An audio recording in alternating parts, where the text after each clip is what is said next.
Yes, hello and welcome to Celtic World, the YouTube channel and podcast that celebrates the worldwide reach of the mighty Celtic. From Kirkcaldy to Kansas, Queen's Park to Queensland, wherever you happen to be watching from, you're very much part of a Celtic world. And I just mentioned Queen's Park there. Let's jump over to Queen's Park, where we're joined by a non-regular, let's say. Paul, how you doing, Paul? I'm good, guys. Thank you so much for inviting me back on. It's been a wee while since I've done any podcast work actually as well, but it's been good to get invited onto your lovely channel. It's great. Good to see you boys. I hope you're all well. We're all well, and the viewers will remember Paul was on talking about the Green Sunrise podcast, the mental health episode, which we'll probably circle back to, actually, considering that was kind of in the news recently. Yeah. But let's not upset anyone else. Let's also say hello to Stephen and Brian. What up, Stephen? Yeah, Gav, how you doing? Welcome along, Paul. Good to see you. Yeah, it's great, isn't it? Just spent the whole day today musing about what a wonderful time it is to be alive in this particular period in history. So happy days. Happy days for you too, Brian, in Ireland. Of course, yeah. It was a great weekend. Liverpool got beat, Rangers got beat, Ireland beat Scotland in the rugby. Couldn't ask for more, really. No, I don't mind Scotland. I mean, Scotland are sort of our brothers, but, at the end of the day, a win's a win. Well, it's also a win to see all the usuals, all the regulars in the chat there. Who's the snitch? Christophe. Monty's in there saying hello. Lost in Bangkok. They're there and they're always there. God bless every last one of you. All right, so what are we talking about? Well, it's pretty obvious what we're talking about today, I think. I mean, it's obvious most times what we're going to be talking about, but there may be one or two moments of surprise. First of all, happy Monday. We're going to talk quickly about the events of the weekend and how we're all feeling about it. Then we'll go into the game as we look into the Raith for the prize. Try saying that after a few doobies. Number 3, the season ahead. And obviously the big game that's coming up. Number 4, we'll then really focus on Super Callum Goes Ballistic, as the headline read, and what happened yesterday. And then a little bit of Celtic socials. How does that sound? Are you happy to proceed upon that basis, one and all? All good, yes. Well, yep. All right, well, let's get into the game. We didn't have to wait very long in the game, did we? For something good to happen, Stephen. Nice early goal. You love an early goal. Yeah, I do love an early goal, especially in a game like this. And it was probably destined to be Diza Maeda that scores it after me spending the last 6 months saying that he's never a centre forward. So he gets a start as centre forward, scores a hat trick. So what do I know? But yeah, great start to the game and great finish. It was a great finish. Was there anything of note in the build-up? Was it who got the last touch? I thought it was Yang when I was watching it. But it was Paolo Bernardo got the touch. Yeah. Mm-hmm. Okay, that was 5 minutes, and then on 7 minutes, Callum McGregor had a shot that Brian probably doesn't remember. I do remember. Yes, of course. There was actually it was not an offside goal at 5 minutes 30. Cal, have you missed? No, I didn't bother saving offside goals. Not when it's 5-0. All right, no worries. Yeah, great shot from Calmac. Hits the top left-hand corner of the crossbar. On another day, it could have went in, but fantastic to see. Yeah, blistering start, really. As you would expect. Well, that's it there, just sort of hitting the... hits the crossbar in the junction, didn't it? It's kind of Calmac's season, isn't it? For just to take a big shot, a longy shot, and usually they've been getting in this season for him. They have. Certainly have. Anthony Ralston, who I'm sure we're going to talk about in a bit more detail, had a strong outing. Lovely cross here. This is the Ralston cross for... Was that the Maeda goal? Or was this that was offside. Yeah, that was offside. I did save this one then. That's... Yeah, it was a great cross from Ralston. And unfortunately, I think 2 players there, I think it was it Bernardo and Maida had both ran offside, so it just went a little bit too early. But yeah, nice bit of football anyway. We jumped ahead there to 43 minutes. Must be the story of the game. A couple of things happened early doors and then took a while before any other incidents. And here's 46 minutes, Nicholas Kuhn's pass. Now he makes the right choice here, does he not, Paul? And plays it up to Yang.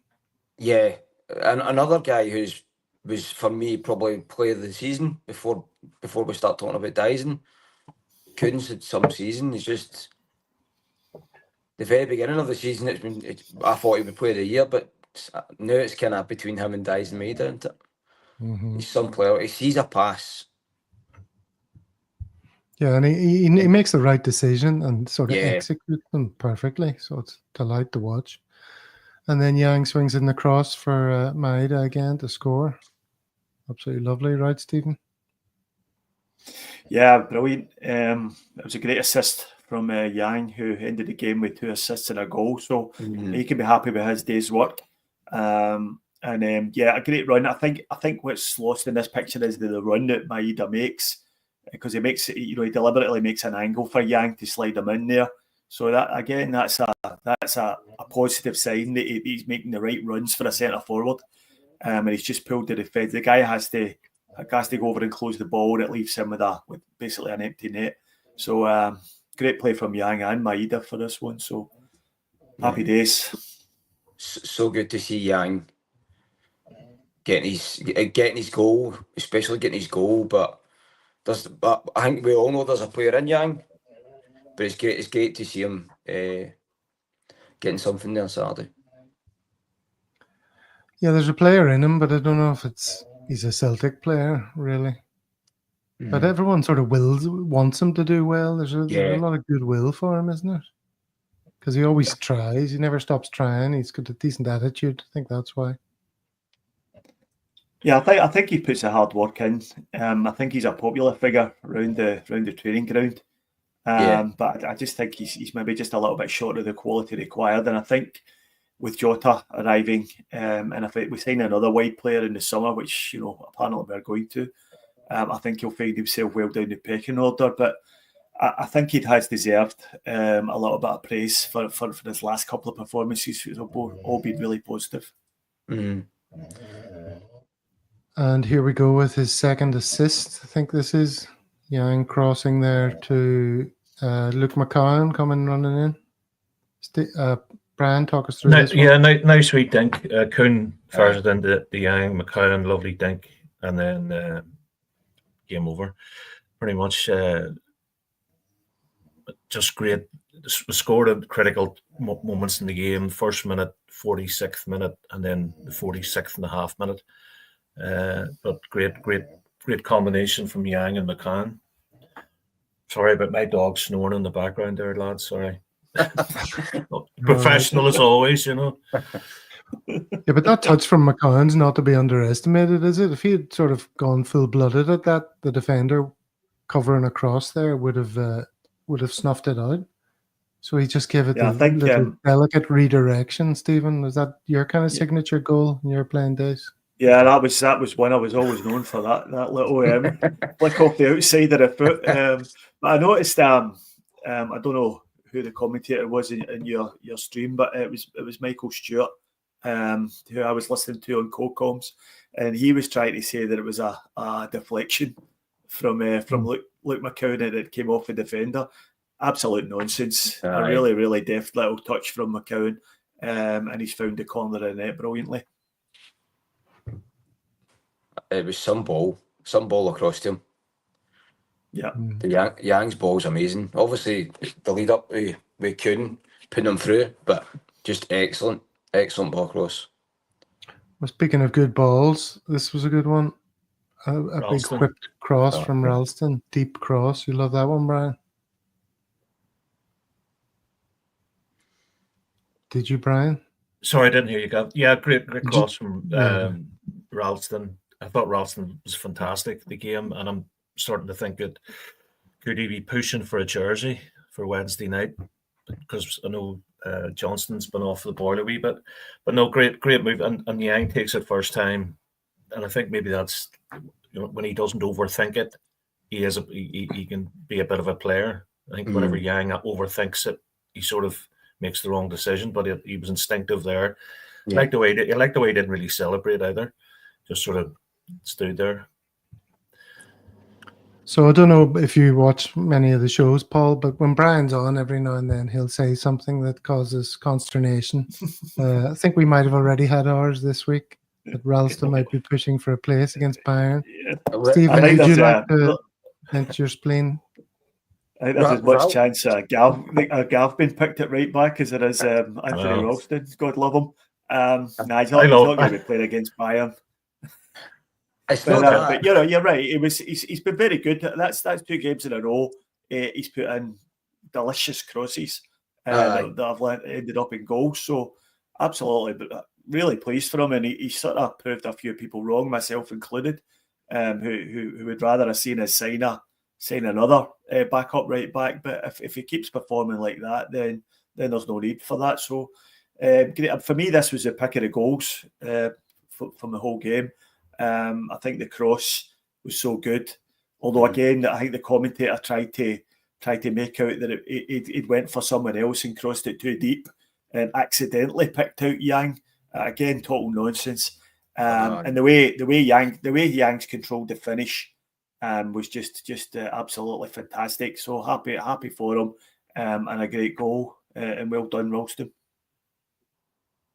Paul, you were going to weigh in on that one. Ralston, and I'm not being funny, but I think Ralston could probably fit in a Bayern team. He's got that strength, but Ralston, people think he's like the bricky. We joke about him being the bricky or old dog and stuff like that. But Ralston's a great player. He's no anywhere near Alistair Johnson. I think Alistair Johnson's just obviously he's getting a rest. Alistair Johnson's one of the best right backs I've ever seen in Celtic, but Ralston is a great player as well. I think he gets a lot of cop for people, but I think he's a great player. He's great. He's great dead ball, great crosser. You know what I mean? He's and he can score a goal as well. But he good problem to have. Yeah, 2 good right backs. You're causing a bit of consternation there as well, Paul. I'm telling you, no bother. He is amazing cover. He's definitely he's great cover. Yeah. And Brian Warrior pointing out that he supplied across to Kyogo's Napper last season that was top drawer. Yeah, I definitely think he's kind of maybe a bit underappreciated because he's a local boy, and all of that. Whereas I take your point, if you were a European side just looking at footballers, you might consider him a bit better than he. If he had an eye at the end of his Ralph Stoney, you would probably get better kind of PR. But the fact that he's a local lad, Scottish, and a fan, he doesn't get the slack. I will interject at this point, as for the purposes of balance, that in the first half, Raith had very few chances in the match, but one that they did have in the first half came from an Anthony Ralston abysmal pass infield, and he broke away. And Sinisalo had his only save of the match, and he had to claw it round the post. So, not a perfect performance by Ralston, and I don't think there's any chance of him displacing Alistair Johnson anytime soon. But you have to give him credit. Yeah, I think my stream is down for that one, Stephen. Next photo I have is 65 minutes Hatate to Maeda. What came of this? I can't quite remember this. Didn't Kenny get neared and then he flashed, Maeda flashed the header. Yeah, he flashed the header across goal, and Kenny was just a millimetre away from making contact. That's right. And then 75 minutes, McCann takes what I've called here a progressive touch. His first touch just, gets him into that danger zone. And then he whips the ball over, doesn't he? And look who's coming in, the man of the moment, Paul. Yep, Dyson. Go on, wax lyrical about Dyson for a bit. he's turning into the striker that many believed he was. He can play that role, the centre forward, and he's the quickest guy in the team. So he's a great guy to have playing up front for us. I don't know if the January transfer window was great, but I don't think it was bad either. To get a striker in, everybody was obviously talking about Kyogo leaving, but I think that Daizen Maeda is easily can take over that role, especially with the wingers that we're now getting in the team. He's now got that freedom to go and do what we know. I think everybody knows he can do. Knock knock. Who's there? Kyogo. Kyogo who? Exactly. It kind of sticks in my craw a bit. Everyone having a go at Kyogo. Some of the stuff No, you see on social not having media. a go at him, but he was. And okay, you're not okay. He was on the way. He was on the down. He was on the way down. All right, Yeah. and we haven't exactly missed him. I think that's your And point. had he's become a better player since the removal of Kyogo, I think. Look, I think we'll hold fire on that for a few weeks yet. One thing I will mention is when you play Daizen Maeda through the middle, you do lose a bit of his defensive qualities that you get from him playing on the left. And the likes of Greg Taylor is going to be a lot more exposed. So you have to take that into account. We haven't really played anybody since Kyogo's left that's put us under any real pressure defensively. And we'll see over the 2 games against Bayern, although Maeda's missing the first one. And we'll see what happens in the second game. I think Maeda will definitely start on the left when we're away to Bayern. So we'll hold fire on that, but certainly Daizen Maeda has been outstanding for us this season. And some of the rough edges to his game have just been ironed out. We always spoke about how you didn't know if it was going to go in the back of the net or into Rose Ed when he had a shot. But to be honest with you, these sort of things are happening very seldom now. And he's clearly been working at that. His first touch much better, and his finishing's been almost flawless over the past few weeks. So you have to give him credit for that. There's improvement in him, and he's clearly worked so hard at his game. Yeah. You're on mute, Gav. Here's Craig saying I should have something like this handy for Brian's quips. I mean, I do. But I'm never alert enough to go for it. I'm usually trying to work out if it was an actual joke for a while. And then the moment is lost. So what can you do about that? Not much. Yeah. All right. Yeah. So that was just on Daizen Maeda. Go on. Just on Daizen Maeda again.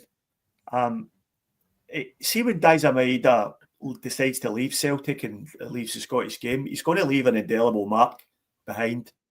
Because he's absolutely changed the benchmark for what a player is capable of physically during a game. You know, how many times have we been told that you can't press relentlessly for 90 minutes? How many teams are we seeing coming, pressing us, and then falling away in the second half? And even through growing up playing football, you were always told to conserve your energy. You know, don't chase too many lost causes. And keep your energy. But Daizen Maeda presses non-stop for 90 minutes. So you can do it, and he does do it. So if you're a youth coach anywhere in the Scottish game, that's the benchmark now. That's what you should be telling these kids. And the Celtic Youth Academy should be all over that. They should be talking to Daizen Maeda. They should be finding out, you know, whatever it is Daizen Maeda eats. You know, I suspect there's not a lot of McDonald's going in there. No. Whatever his diet is, whatever his recovery routine is, whatever his preparation routine is, we should be trying to replicate that as much as possible in every player in the team, because he showed exactly what is possible and things that we never thought were possible before. I think his humility, Stephen, is a big thing. Do you remember when he got sent off? He was like apologising to the fans, and I think he's really bought in hook, line, and sinker to Celtic and bringing the kids on and, you know, high-fiving the Raith players with. I really do. I don't think he's in any rush to go. I think Yeah. we've got him for another season or two. Next season, he'll be bringing his kids on at Southampton or something, and we'll be all He going. won't go. Look at No, you." I think. It all meant nothing, Dyson. Do you know something? I think he'd get a big move, as in like a Thomas Gravitz into Real Madrid. I think Dyson could go to Barcelona or somewhere like that. Yeah. There you go. Well, we always said his limitations. If he had a first touch and if he had an instinctive finish, he wouldn't be playing for us. So he has improved these aspects of his game. So you might be right, Gav. Nobody spoke about Maeda leaving in the summer, but if he carries on the current trajectory of his form, then I think we might end up fielding some pretty large bids.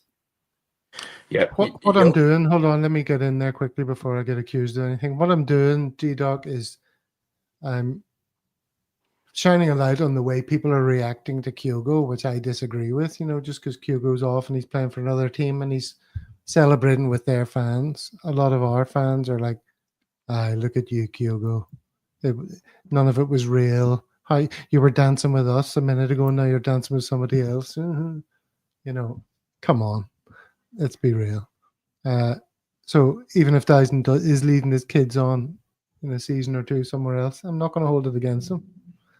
While they're here and they're heroes for us when they move on, fair play, But I'm not going to hold it against them for, interacting with other clubs' fans or anything.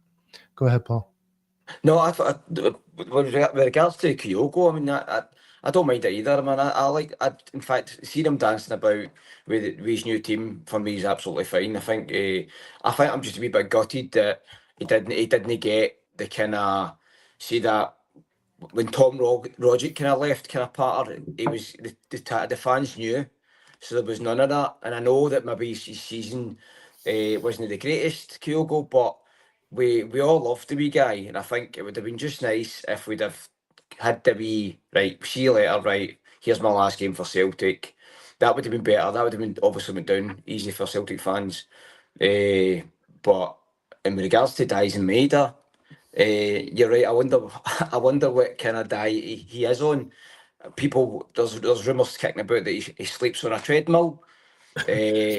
So I just don't know what the guy's a machine, and we always said he was a machine. Or I've always said he's a machine. We always said his first touch could be a bit better, but it seems to be since Brendan Rodgers has took over, there's something changed with Maeda. I don't know if it's just I just don't know if there's different conversations had, and like you said as well, with the boy midfield Rio Hatate.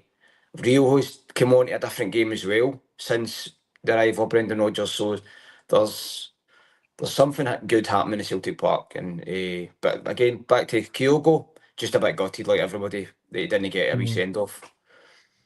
And I've got I don't know if we've seen as much of a Hatate under Rodgers as we saw under Ange, but it's funny how different managers,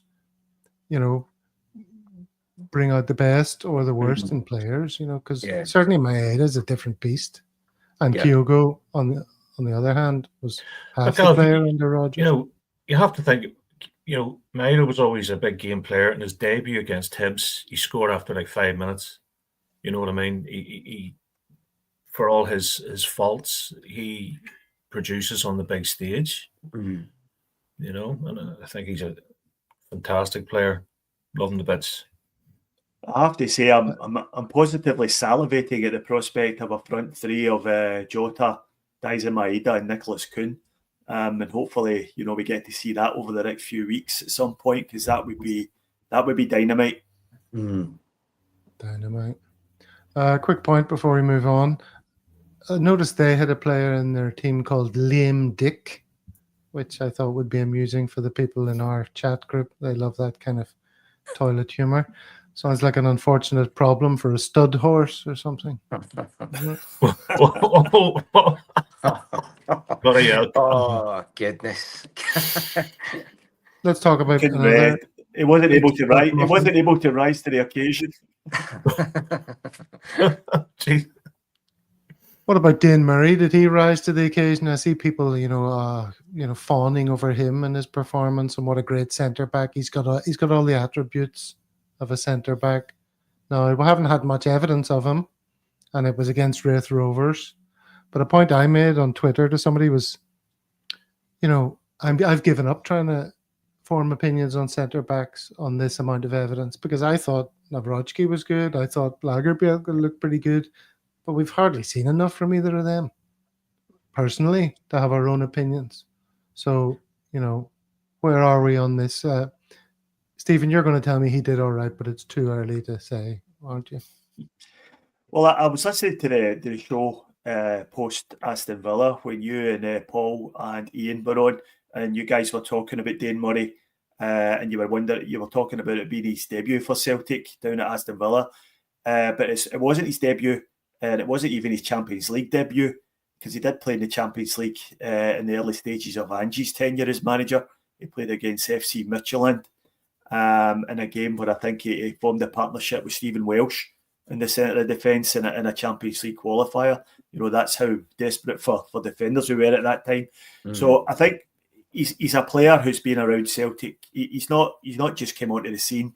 The Celtic academy guys have been aware of him for a number of years now. He's been out in a couple of loans. He had a really bad knee injury, which cost him almost a whole year. And the chat was he spent the first half of the season in loan at Queen's Park. And the chat from those guys was he was just a level above the Championship. So they really do have high hopes for him. And it absolutely helps that he's an absolute unit, because he's 6'4", and he's built like the side of a house. And if you could combine that with a bit of ability on the ball, then you've got your prototype perfect centre half. He's also right-sided. So we do know we're in the market for someone to step in when Cameron Carter-Vickers is injured, which seems to be happening more and more. So I think there is a place there for Dane Murray. I think Rodgers likes him, and I think you're going to see quite a bit of him between now and the end of the season. He's a big fella. Put him there. Big dude. Big strapping lad.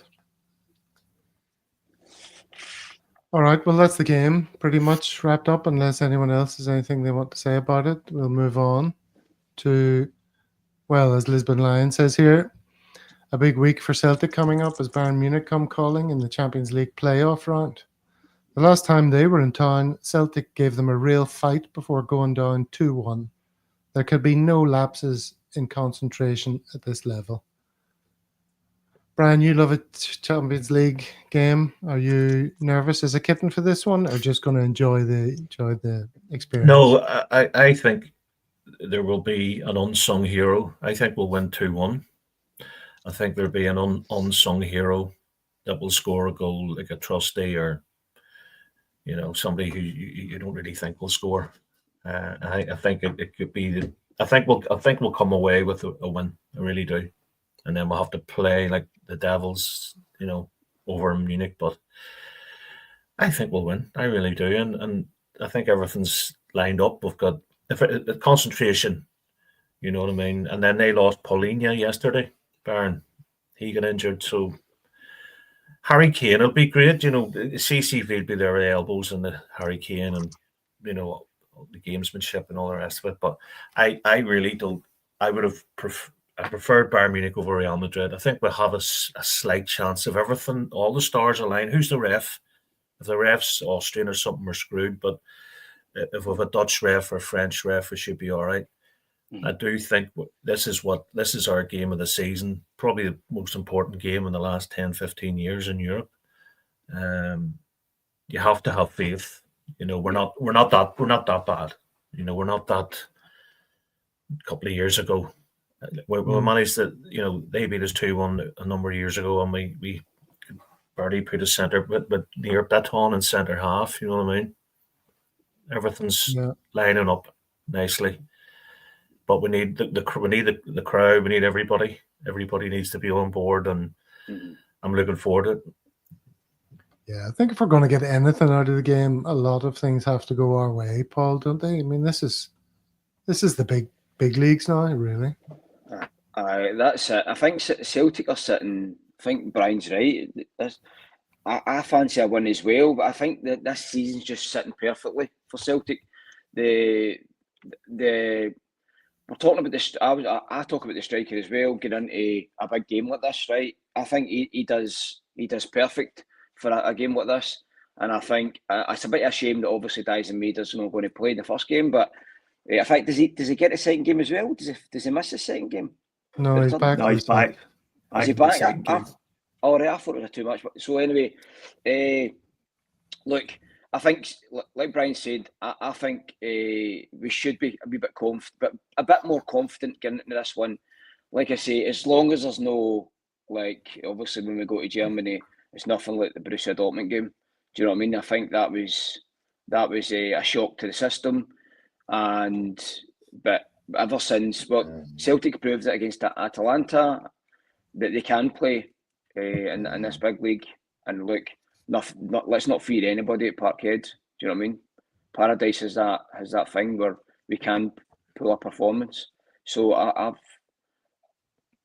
a wee bit confident getting in, but look, you can never tell. And I think like I said before, the season is sitting perfect. It's starting to tick over. Brendan Rodgers is starting to get what I think he's been looking for, and yeah, let's hope. I mean, how many times have we heard in the past? Sorry, Paul, for talking over you there. No, we're rushing players back who's for Europe and they're 70% fit. This is the first time we've been able to, rest the likes of Alistair Johnson, CCV, Schmeichel. This is the pinnacle for them. And you know something? See if we do win, don't rule anything out. Yeah, that's what I'm trying to say, because it's 11v11 at this stage, and anything can happen. 11v11. Look at Man City pre-season. I know it's pre-season, but yeah. Jota, by the way, Jota's coming in right as well. I didn't think Jota was fit enough when he came over. Looking at him when he first signed, when he signed back for Celtic, I was like that. It looks like he's no playing at all. He looks too skinny. He looks very weak. And then don't get me wrong, he's not played many teams yet, but he can have a good 40 minutes in him, at least in a Champions League game, I think. And Jota's just such a lovely player, man. I think he could create something. He could create a bit of magic, and that's why he's back, I suppose. But yeah, before we forget, when we're talking about Jota there, Paul, obviously when he scored there, his first goal back, he got very emotional. Yeah, shed a tear, was pilloried or lambasted. No, just made fun of, really, wasn't he, by commentators? Yeah. How did that go down with you, with your mental health background and all that? So that's what I'm saying. We all talk about like allowing men to cry, right? That has to happen. It's one of the things that I do when I speak to guys in the podcast. I say, when was the last time you had a good greet, right? Because we are emotional beings and we've got to release that tension. Jota was naturally just so glad to be back, and when he scored that goal, you could tell that hearing his name being chanted, geez, I mean, if you don't greet at that, you're never going to greet. With regards to Aidan McGeady, I've got so much respect for Aidan McGeady. I think he's just said it off, and it's been blown out of proportion. All right, whatever, McGeady, do you know what I mean? But people people are saying, you couldn't be half the player that Jota was. But like, we all know what Aidan McGeady was capable of. I think he's just said something off the cuff and it's been blown out of proportion. And I think, look, we've seen Jota back and doing that. We're all Celtic fans. We'd all do the exact same. Yeah. And it doesn't even have to be that he's, has had major mental health challenges or anything. No. It's like, the song, the Flaming Lips song, as Paul will tell you, goes, do you realize that happiness can make you cry? So it's just the relief of happiness, of being back in a place where it all fits. Yeah. After, it being all a bit awkward. Aye. Anyway, let's move it on to the form, Stevens. That's looking pretty good for Celtic there. Look, 14 goals for and 1 against. And then look, Bayern, since the Bayern transfer, conceding. Bratislava scored at home to Bayern Munich. Yeah. I mean, Jesus, they were brutal. Look, Bayern Munich also lost to Aston Villa down there as well. So Yeah. I know we lost to them as well, but there was a few mitigating circumstances for our loss down there. We were missing a few key players. So I agree with what the guys have said already about Bayern Munich. At Celtic Park, we want to create an environment where we can be competitive against most teams. And I realise, Bayern Munich are a better team than us with better players. But I remember we played them before the last time we played them. The time before that was in 2003 when Martin O'Neill was the manager. And we absolutely bombarded them for 90 minutes. It ended up in a nothing each draw. And the Bayern Munich fans were doing a lap of honour in front of their fans because they got away with a nothing each draw. So that's the standard we want to get back to in Europe. And I think that's the standard Brendan Rodgers sees us getting back to in Europe. And I think we'll give a good account of ourselves against Munich. I'm not going to make any outlandish predictions that we're going to beat them or anything, or even we're going to go through over two legs. But I do think we'll give a decent account of ourselves, particularly at home. And I think at this stage of the tournament, that's as much as we can really ask for. Now, I think one of the issues we're going to have is that although Jota is going to slot in there at the left side of his left side winger, you're not going to get 90 minutes out of Jota, given he's hardly had any game time over the last 18 months. So Yang's going to have a part to play in there as well. And the same goes for Adam Ida. Adam Ida's going to have a shift up front. He's going to be playing against two international class centre halves, and he's going to expend a lot of energy. So when it gets to the 60-minute mark, I worry a bit about the last half an hour. If you have to bring Yang on into the game, and if you have to bring, I don't know, even Johnny Kenny on for the last 30 minutes, I'm not too sure if we'll be able to keep up those levels. And that, at the end of the day, that's what done us down in Birmingham at Villa. We gave a really good account of ourselves down there, but just ran out of steam in the last half hour of the game because we didn't have the personnel on the bench. And I think probably that'll do us again this time. But we live in hope, and I do think we'll give them a game. We have to remember as well, there's two players who have points to prove. Engels will be, playing a German team, the best German team in a long time, at his own home turf. And Nicholas Kuhn, Kuhn will be going. Is that right? Yeah, because he was on the books at Bayern, wasn't he? Mm-hmm. So yeah, he was. Yep. We bit of extra, the eye of the tiger for those two. Plus, Jota back, the love in for him. McCowan, if he can get on, McGregor goes right saying, just need everything the stars to align and have a fair referee. What about personnel issues? Do we think there's any positions up for grabs, up for debate? Or does the team pick itself? I mean, I see people... Not really. I think... Go ahead. I think the team picks itself, to be honest with you. I think you'll see the back four will be Taylor, Trusty, CCV and Johnson. Midfield will be McGregor, Hatate and Engels. And it will be Jota, Ida and Kuhn starting up front. And I think that's a pretty good lineup. Someone pointed out in the comments earlier that Schlupp can also play left wing. So that's an option as well, I suppose, if he doesn't want to put Yang on into that area. We could maybe try pushing Schlupp up there. But again, another guy who hasn't played a lot of football this season, so it might be a big ask to throw him into a game like that. But I think the starting lineup picks itself, but it will be interesting to see what happens after 60 minutes. That's what MT Celts is saying there, guys. Jota will play 60 minutes, but I think Schlupp will play left wing for the last 30. He's also German born as well, of course, so he might have a little bit of a special interest in feeling some Schadenfreude after the event. That's about the only German word I could think of there. Crowbar in. Scheisenhausen. All right. As long as there's no 9 goals against us, we'll be all right. Indeed. Let's hope.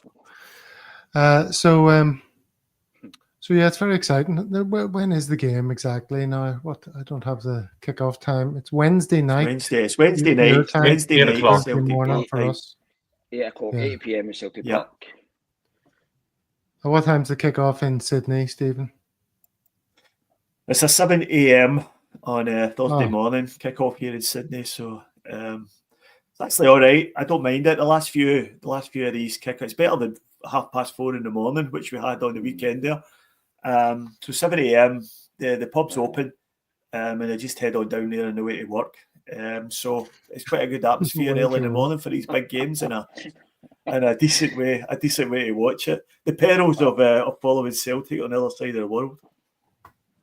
Can't Do you believe I have turn to up watch at work it. 8 with o'clock.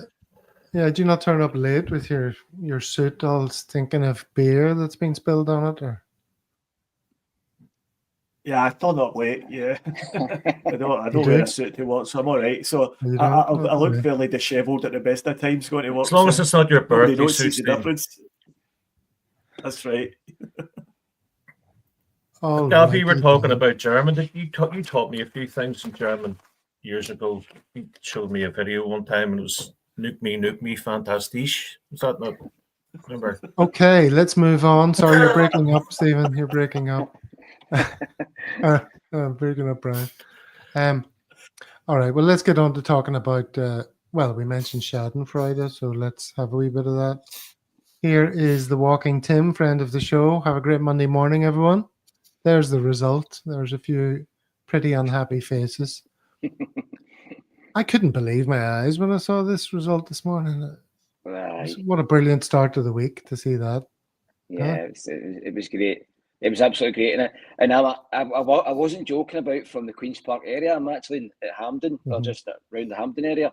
So I thought Queen's Park was just fitting when I put that in my wee thing this morning.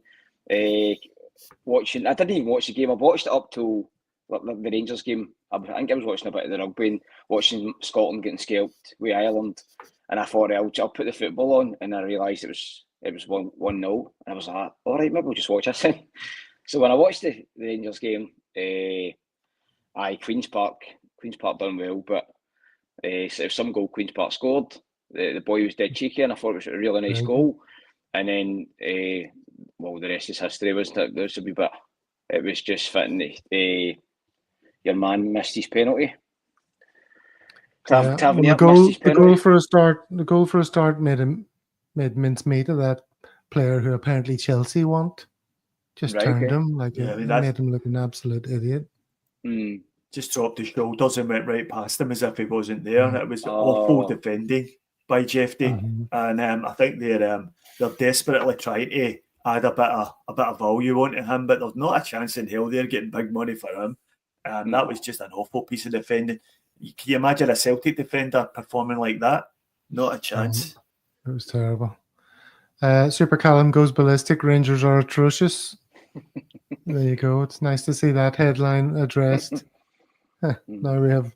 Yeah, it's an incredible symmetry, is it? It's almost 25 years to the day when Celtic lost to Cali Thistle at Celtic Park. So it's just I've seen the two compared in various places today, but in truth, there's no real comparison because that result led to John Barnes losing his job at Celtic, and next off the rank was Martin O'Neill, and we've really dominated the Scottish game ever since. But there's nothing like that coming round the corner for them. They're just in a period of managed decline because of their financial situation, and there's really no light at the end of the tunnel apart from an oncoming train for them. So it's not getting any better anytime soon. Certainly not. Inject it, says glasgowceltic. Some wag has put this together. It's not very pleasant, is it? Ad hominem attacks like that. But live streaming the pain is a bad idea when I know you can just rewatch that happening over and over again. I know. But go ahead. Sorry, no, it was the boy who'd bought his whole family tickets for the game, and it was the first time they'd ever been to the Rangers game. And then you see you see the after picture of her at the game, looking not too pleased. It was a first of experience of going to Ibrox. The mother and father looked quite glum, didn't they?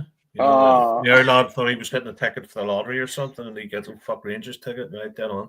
Aye. And the wee girl was like, "Oh, is it Celtic? Is it a Celtic ticket?" That must be the ultimate. I remember hearing the story. Who was your guy that played for Rangers, and then he was a centre back, and then he went to Norwich, but his son supported. I think it was around the time of, Bruni, and he came from Hibs. Stephen Whittaker, that's him, and he actually took his son to a Celtic game. That's where a lot of sort of families are now going to be. Actually, Dad, I don't want to support Rangers anymore. You know what I mean? Brilliant. Convert them all. That's it. Well, let's talk about the referee business here, because this is the thing I had up a moment ago. Rangers really poor, went behind, and then I told my bro the ref would give him a penalty. In the 96th minutes, only 5 minutes injury time given, ref gave a pen, no one even claimed for it. TV said joke decision. Even Miller on the comms was like, that's never a penalty. And ref refused to go to VAR about that. Goalie saves it, and then the ref tried to have a retake for goalie moving off the line, and VAR told him the goalie didn't move. So it was one of those ones where the conspiracy theorists among our fans, and maybe with very good reason, are saying that referee did everything he could to help them right at the end of that game. Even the referee, obviously I was watching it from that point onwards. Even the Rangers commentary, the commentator guy says they'll probably only be about 4 minutes. Oh no, there's 5 minutes. So they knew there wasn't much time to be added on. So with that guy, the first comment there saying that 5 minutes, that was terrible. But there was only 4 minutes that the commentator thought it was going to be added. See, the thing is, the ref gives the penalty, right on 95 minutes, right? So he gives the penalty when 95. He adds on 5 minutes injury time, and then he gives the penalty, right? Now, I don't really have a problem with the penalty decision, right? Because if we all get in our time machines and go back 7 days, and we see the goal that Motherwell scored against Celtic, and there was a nudge in the back of Cameron Carter Vickers, and we discussed it on here, Gav, you remember? And I made the case, a push is a push. It was a foul, and it shouldn't have been a goal for Motherwell. It should have been disallowed. Plenty of people then said that it was nothing. There was nothing in it. All the commentators said that there was nothing in it. It needs to be stronger. It was the same thing.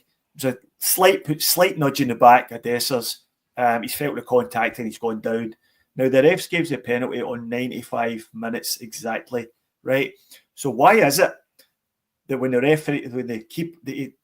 Tavernier takes the penalty, misses it, they then have time to take 2 corner kicks?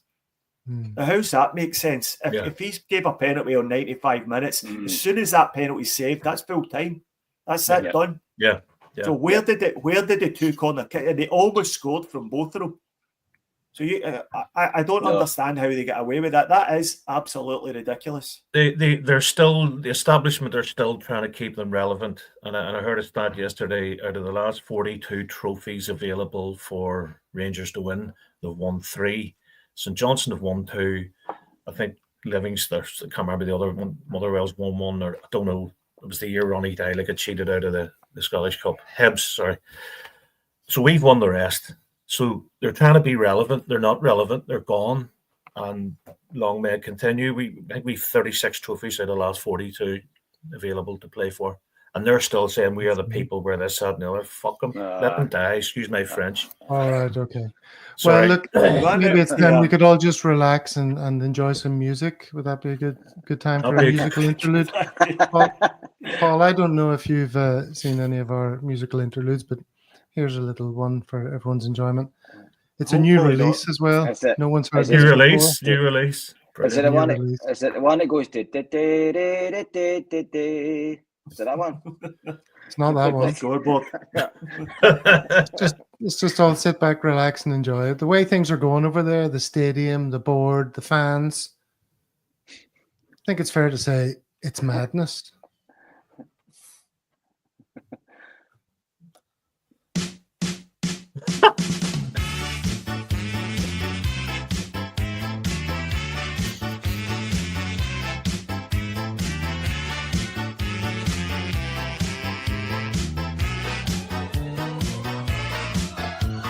good morning all. Have you heard the news? That new Glasgow club has got the blues. No, Celtic is riding high. The Sevco dreams have all but died. Bunch of balloons on the Luda Mall. It's wearing off now, and they're all appalled. Facing the new reality, nothing in the coffers austerity. Welcome to the House of Huns, it's a one-horse race. Welcome to the House of Huns. They've become and also ran, depression's on its way. Welcome to the House of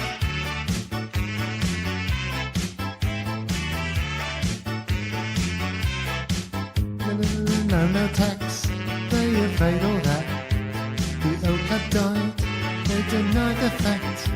For they were back as a top 5 force, Celtic's winning all trophies of course. Welcome to the House of Huns, it's a one-horse race. They've become and also ran, depression's on its way. Welcome to the House of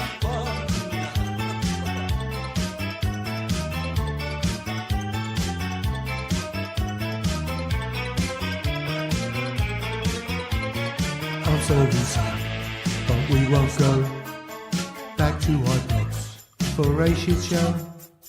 My advice really is not to be like me. Supporting this club just spells misery. Party hats come in green and white. Ice cream and jelly, it's glory days alright. Just watch the panic rats leave the sinking ship. New reality, not just a temporary blip. Oh, hello, boy, hello, record. Beloved club is fading floor. Welcome to the House of Huns. It's a one-horse race. Welcome to the House of Huns. They've become and also ran. Depression's on its way. Welcome to the House of Huns. Welcome to the House of Huns. It's a one-horse race. Welcome to the House of Huns. They've become and also ran. Depression's on its way. Welcome to the House of Huns. Welcome to the House of Huns. Honest to goodness, man, that is so good. There you go, the House of Huns. How'd you enjoy that, Brent? Gav, I think your Chris Boyd tune has been, that I think this is your best work to date. I really did. I just keep playing it every week. Well done, fantastic. Right. Gav, Apologies for my earlier on getting. Oh yeah, Gav, you've got some voice, mate. Well, a voice. I don't know about some voice. Not a particularly good one. Oh, brilliant. Yeah. No, you have to do a lot of playing around with it to make it sound reasonable. But I had that one sitting waiting for them to mess up recently, and they sort of didn't for a while. I was like, oh no, when am I going to get a chance? House of Huns. There you go. But that seemed to go down well with the troops. You know, Rangers are still running out to simply the best. I know. I mean, they've got some neck on them, haven't they? And I noticed that. See when the final whistle went yesterday. If you go back and look at the footage, I'm sure we've all looked at the footage, and the boos are ringing out. They try and play a song. I think it's Follow, Follow. They try and play over the tannoy. And it's like gone down like a burning Spitfire because everybody's absolutely spewing. The players are just desperate to get up the tunnel, and they're trying to play Follow, Follow to get the crowd up. I mean, geez, they've got no embarrassment whatsoever. The guy must. Sorry, go ahead, Paul. Sorry, Brian. The guy must. What one is it I play? What one did I play? All right. Seriously, I play that one. It's the entitlement that gets me. The entitlement that they still think they are relevant. They're nothing, and that's it. And our doors are open to everybody, but just look at their track record. That's all I'm going to say. They've got everything going for them. They had the referees in their pocket. They had the financiers giving them money. They had all the EBTs, whereas we had, remember, it was a Cascarino. Someone said, "You're not getting a penalty today, referee." And something, I think that potentially could be the end of them, officially the end of them.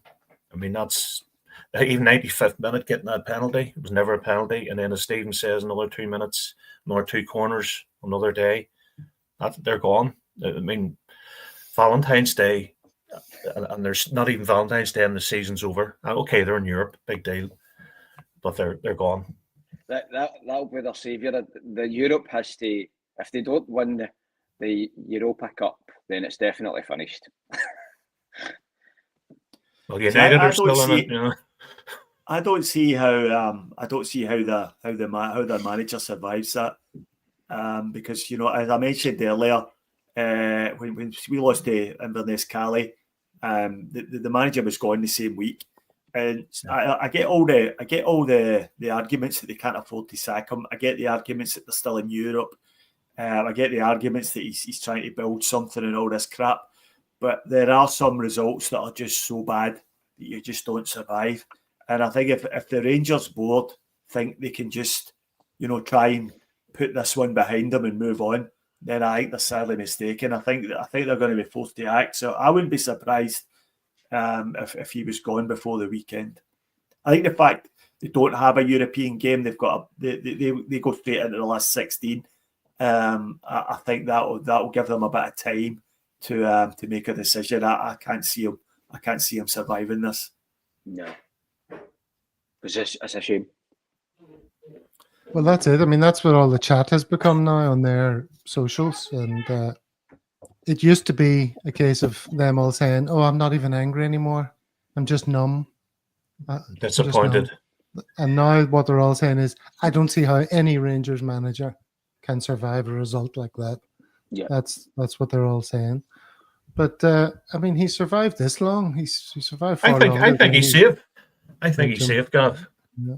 Well, I've said that all along. He's here for the long haul, and he knows the kind of job he's got. But he's going to be given time, and that's the thing managers never get, even though it's time on the Titanic. I don't think they can afford it, but I don't think they can afford to get rid of him. Even though as you're right, it's the worst result for any other manager. No manager should survive that. But I honestly think they just can't afford to do it anything else, and I think they need to stay with him. Their best bet would be, you know, see getting rid of the likes of Neil McCann and Boyd and all these ones, bigging them up. They just need somebody there like Michael Stewart who says it how it is. You know, they've too many patsies knocking around the place. You know, Goodwill, the old firm. Just it's like Everton and Liverpool. You know, as much as I don't like Liverpool as a team, Everton have been in the doldrums since Andy Gray and Gary Lineker's time. They're gone. They haven't been. When was the last time they were any kind of relevant? Okay, they stopped us doing the 10 in a row, but sure, there was no fans at the game. You know, they're nothing. They're living on past cheating. You know, and what about Engels getting hit in the head? Anything ever happened about that? Papered over the cracks again. The coin thrown incident. That's all gone quiet. Nothing. You know? Look, I think the decision the Rangers both have to make though is, what did he do? Did he give him another transfer window? Because there's probably no point in hanging on now until the last week of the season to sack him. They'd be as well making some sort of decision now and giving someone else a chance to make some plans. But I think if he doesn't, if you're right, Brian, and he is safe for now, I think he'll be there into next season, which is great news for us. Because he's going to have a summer transfer window. They're going to have to sell players in order to generate finance. And anybody who's half decent will be on their way out the door. Well, Hadji's on his way out the door. They seem to be saying, and he's half decent.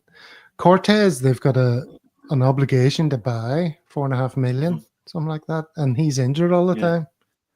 So, I mean, who would want to take that job? Stevie G. There's always someone. Yeah, there's always someone. I think Derek McInnes would probably take that job, but that's the level of manager they're looking at next, and that's the future for Rangers, is that level of manager. They're not going to get any sort of high profile manager. I mean, Philip Clement was a fairly high profile manager before he went there, and he's going to end up leaving there with his reputation in tatters and looking like a bit of a clown. So no semi-high-profile manager's going to fancy that job. So it's going to have to be a dyed-in-the-wool Hun they're going to have to dredge up from somewhere, and I think McInnes fits that particular bill. So that's probably where they'll go next. Dear, oh dear. All right. Well, look, we don't have much in the way of Celtic socials. I just wanted to, oops, not that one, draw your attention to this. This is the golfer. What's his name now? Who can tell me? He's from Oban. As my dogs go crazy. You can read that while I go mute and discuss it. Yes, is it McIntyre? You call him, yeah, and he's I don't know if he's a Celtic fan or not, but he's a big fan of the shinty. For anybody who doesn't know, shinty's the Scottish equivalent of hurling. And there's a team from Oban called Oban Celtic, and they wear the hoops basically. So he's a big fan of them, and he played a tournament actually, or he put a shirt on after it was finished. So it was nice to see. I mean, I'm assuming he's got some sympathies towards being a Celtic fan in football, but he's definitely, I think it's shinty first for him. Gav, mute. Gav. Sorry, bloody dogs.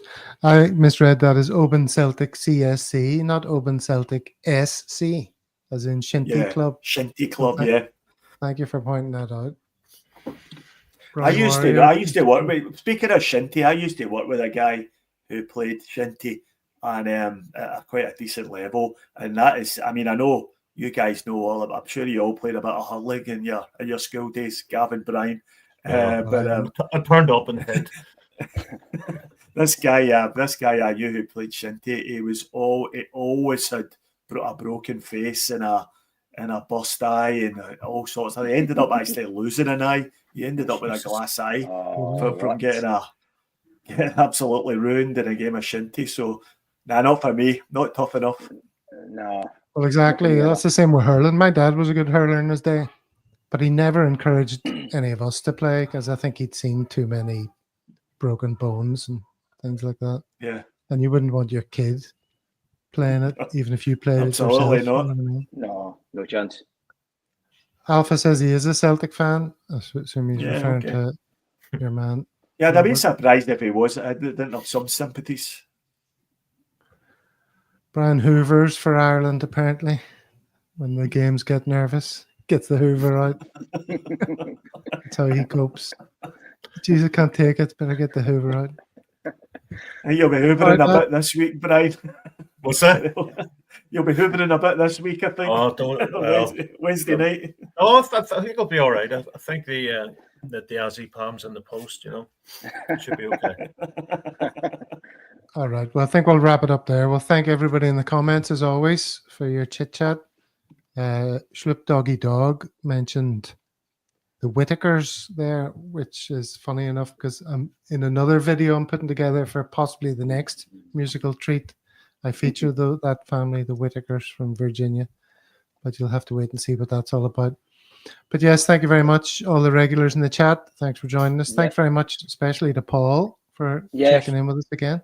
Yeah, thank you so much, guys, for inviting me back on. I'd like to say a wee shout out to the Simon community in Scotland. That's who I'm working with at the moment, and they're doing. I just want to tell the guys they're doing excellent work with the homeless community in Glasgow and Edinburgh in Scotland. So just want to say thank you to the guys. It's great working with them. I've been working with them for the last 3 months, and they do tremendous work.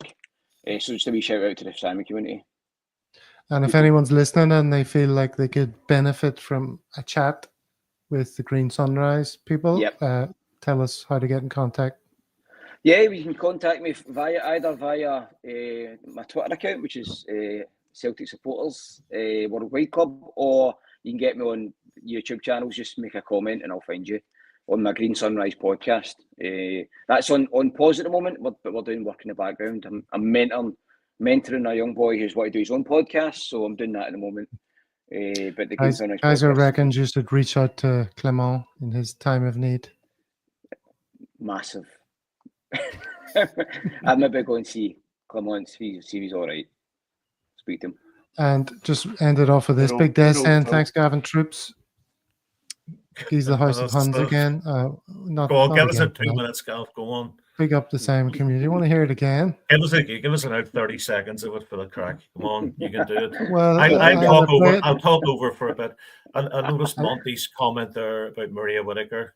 Anybody remember her from back in the day? No. Is she a page 3 model or something? Huh? No. I didn't read The Sun, it was anti-Irish. All right, outro with House of Huns. Take it easy, lads. Thanks, Here we go lads. again. Yeah.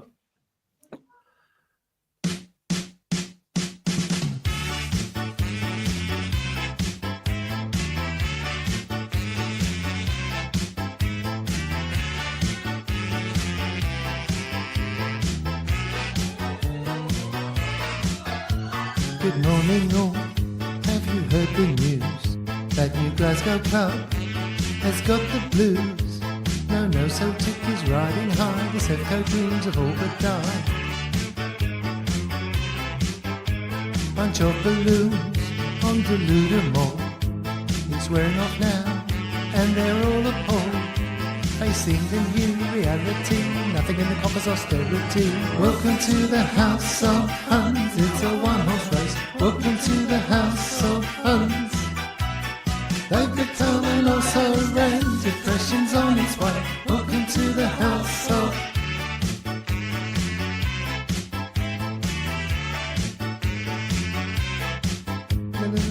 No tax, they evade all that. The old club died, they denied the fact. Thought they were back as a top 5 force. Celtics winning all trophies, of course. Welcome to the House of Huns, it's a one-horse race. They've become an also ran, depression's on its way. Welcome to the House of